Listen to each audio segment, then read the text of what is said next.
বড়ি দিয়ে পালং শাক এইভাবে রান্না করলে নিরামিষ দিনে ভাত রুটিতে আর কিচ্ছু লাগবে না। তো সবার প্রথমে রেসিপিটার জন্য কি কি সবজি নিয়েছি দেখুন।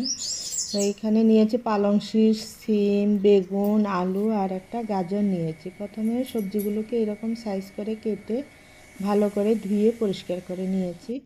তারপর কড়াইতে দেব সামান্য সর্ষের তেল। সর্ষের তেলে কটা বড়ি ভালো করে লালচে করে ভেজে প্রথমে তুলে নিতে হবে।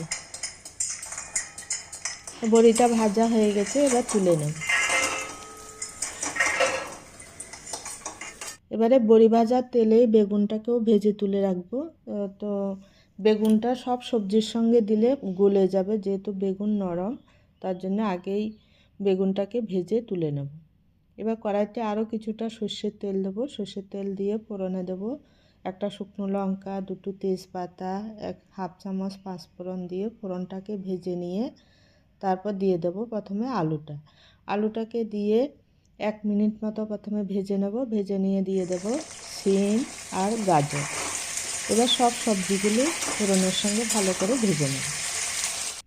কিছুক্ষণ নেড়ে চেড়ে ভালো করে ভেজে নিয়ে তারপর এর মধ্যে দিয়ে দেব আদা বাটা 1 চামচ, কাঁচা লঙ্কা বাটা 1 চামচ আর পরিমাণ মতো লবণ, হাফ চামচ দিয়ে দেব হলুদ গুঁড়ো, 1 চামচ জিরের গুঁড়ো দিয়ে সব কিছু ভালো করে সবজির সঙ্গে কষিয়ে নেব।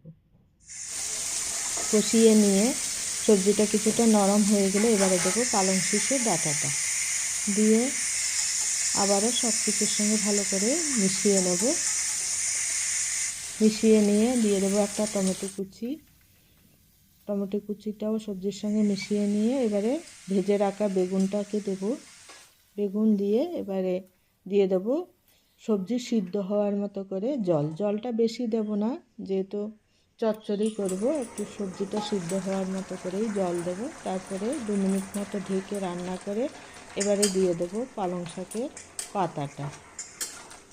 এই পালং শাকের মধ্যে যে পাতাটা থাকে সে পাতাটাই দেবো। তারপর দিয়ে দেবো ভেজে রাখা বড়ি, হাফ চামচ চিনি দিয়ে আরও 2 মিনিট ভালো করে রান্না করে নেব।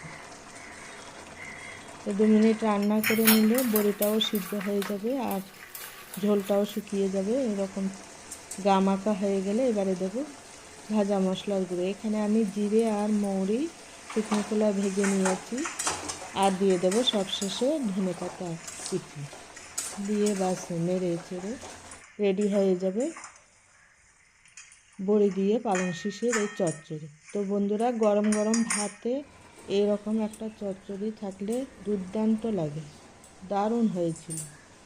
এই সিম্পল ভিডিওটা যদি ভালো লাগে চ্যানেলটাকে অবশ্যই সাবস্ক্রাইব করবেন, লাইক করবেন আর কমেন্ট করবেন।